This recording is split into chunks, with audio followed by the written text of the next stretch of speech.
I'm Mike Straw. Welcome to the introductory video for the project called Intersections, exploring the tapestry of gender, sexuality, and relationship orientation. In this video, I'm just going to share a little bit of the what, how, who, and why of this project and where it came about and what it's about. I'm going to share a bunch of links I'm going to talk about during this, and I'm going to put all of them down below in the YouTube channel so you can check them all out too. Of course, there is a website, intersections.info, and we also have a Facebook page that you can check out too.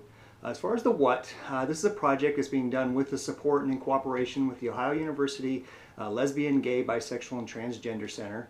And it's a project just to give voice to the various genders, sexualities, and relationship orientations that are out there, giving people a chance to express their true selves, break down some of the stereotypes about those different areas.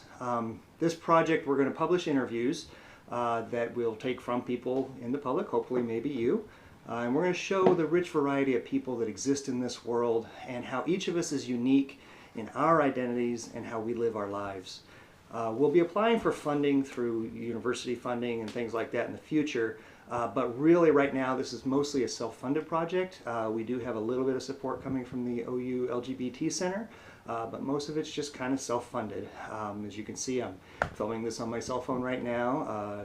We do have a GoFundMe campaign set up. We're about to get that set up, and we also have a Patreon campaign set up to try to bring in some funds to help support it. With your support, if you're so inclined, that'll help the site grow, and hopefully my long-term intent is for this to become a self-sustaining project in the future. For the Patreon, anyone that wants to submit contribute through Patreon, we do have several bonuses that we're going to make available to you too, so that'll be kind of nice. As far as the how, if you do want to be interviewed, you just visit the website. There's a page there that talks about the entire process. There's a consent form and a questionnaire you fill out. You can either do that through an online form, or you can download and print and sign and either fax, email, or mail in a form to us. Once we get that form, I'll reach out and contact you. We'll arrange a time and place for us to meet and actually do the interview. We can do that virtually, online, or if you're close enough, or if we can get to the same location, we can do it in person. Once we set that up, we'll sit down together. I'll kind of go over the form with you, see if there's anything that you've changed your mind on, or make sure everything's understood and everything's good. And then once we do that, I'll set up the recording based on what you've consented to. That's one of the really important things on all of this.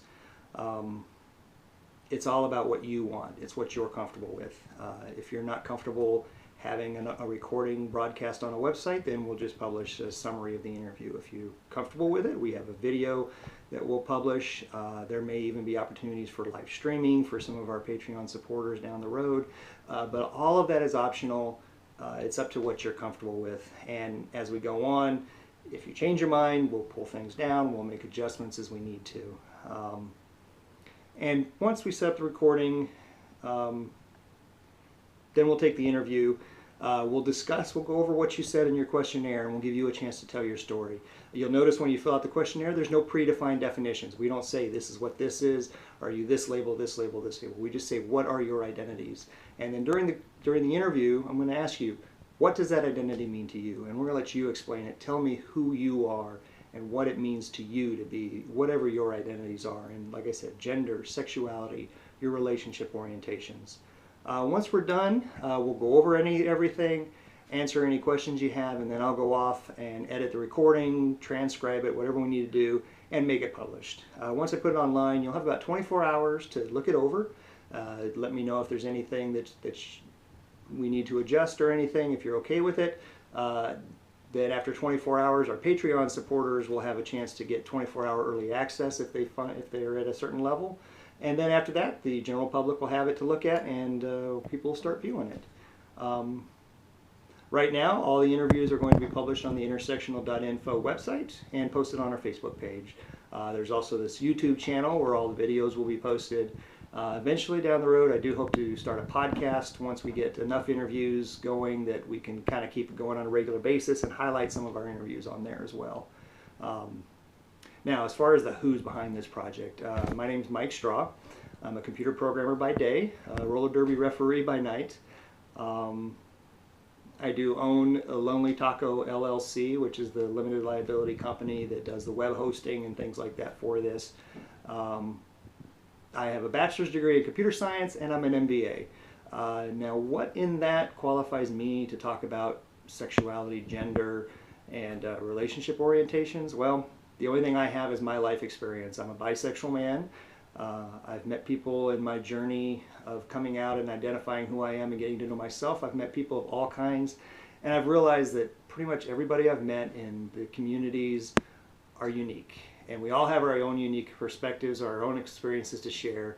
And I just kind of thought as I was going along that wouldn't it be great for there to be a medium for people to share it.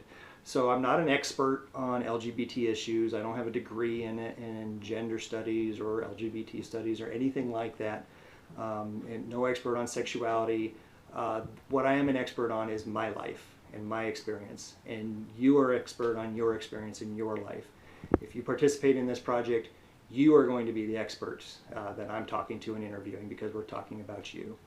There are a couple other people involved in this project. I have two co-investigators who have acted as mentors to me. They provide that academic knowledge and background and the things like that to help me understand what goes on in the world of intersectionality and gender and sexuality and relationships. One is Delphine Bautista. They are the head queer of the Ohio University LGBT Center, providing great resources. Again, I'm getting some support from them for helping some advertising and things like that, and also mentorship and knowledge. And just the OU LGBT Center is a great bunch of people, run by a great person in Delphine, and it's been a privilege to just get some mentorship from them. My other co-investigator is Dr. Lauren Marson.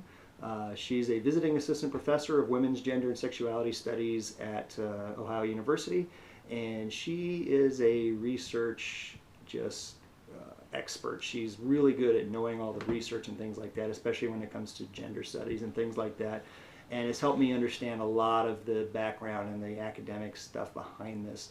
So she's been very heavily involved in just helping provide the expertise, and she's going to be very instrumental to trying to get funding and trying to get things set up and making sure that we're doing things in the scholarly field the right way. One other person that's very heavily involved is my wife, Deanna. When I have thoughts and random things about what's going on, she's the one that kind of tells me if it's a dumb idea or a good idea, what it looks like, helps me adjust. She's kind of she's been my sounding board through this. She's been a staunch ally of me throughout my journey of coming out. She's been the one that's by my side and helping me, and so without her, this project wouldn't have happened either. Now, as far as the why, I'm a cisgendered, married, bisexual man. I came out to myself about 9 years ago after my first marriage fell apart. Came out to my current wife, Deanna, while we were dating, actually. And then publicly, I came out on December 7th, 2015, through a video through Still Bisexual. That was my public coming out to the world. In between there, it was a gradual process. I met a few people, came out to different groups. I was part of an online support group for married, gay, and bisexual men who are out to their wives.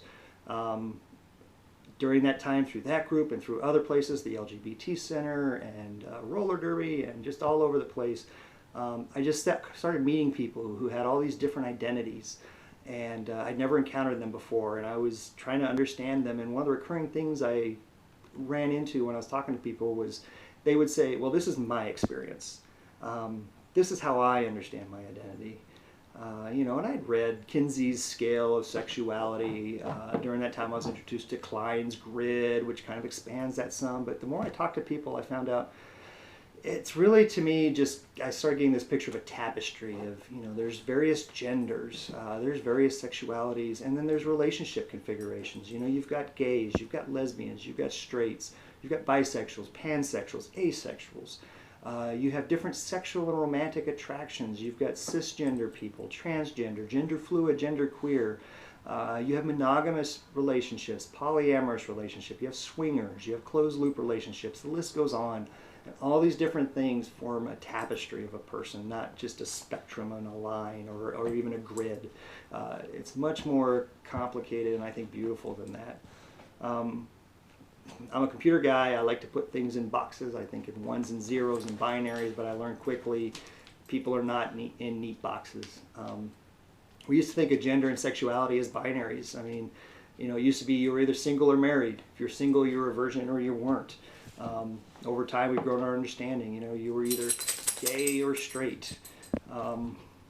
We still, though, even though we've grown in that, we still try to put people in boxes and mold them to definitions. But, you know, none of us fits that established definition. I'm bisexual. If I tell you what that means to me, you might say I'm pansexual. And someone else is bisexual and it means something totally different. We may both use the word gender fluid, and that may mean completely different things. So I started thinking about this, and actually just kind of started taking over my thought processes for a while. And I realized that people just, you know, don't need to be necessarily be expressed in labels. They're great shortcuts for conversation, but people need to express who they are and define their identities. And that's kind of where the concept of this Intersections project came out. And again, this is being done in cooperation with OU. Hopefully there will be some funding that comes through that in the future, but this isn't a traditional research project that you would think of where we're collecting statistics and reaching conclusions and things like that. It's more of an exploration, and I'm hoping to kind of spark a shift in some dialogues maybe that people have on gender, sexuality, relationship orientation. You know, right now in the media there's a lot of coverage going on gay issues.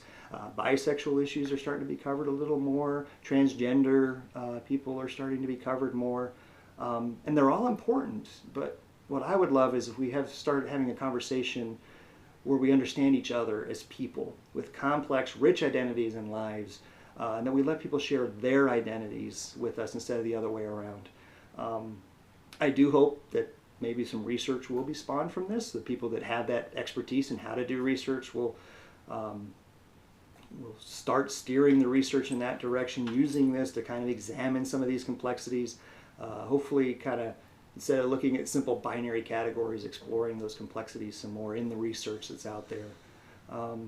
This project is it's a culmination of a lifetime of growth for me, change in my life. It's been, like I said, a major obsession of mine over the last year, but it's also started something brand new. I'm really excited to be a part of this and just kind of see where this thing goes. So hopefully be prepared. Hopefully you'll get to hear some awesome stories from people, and if you're so inclined, please contact me and you can come tell yours. Thanks.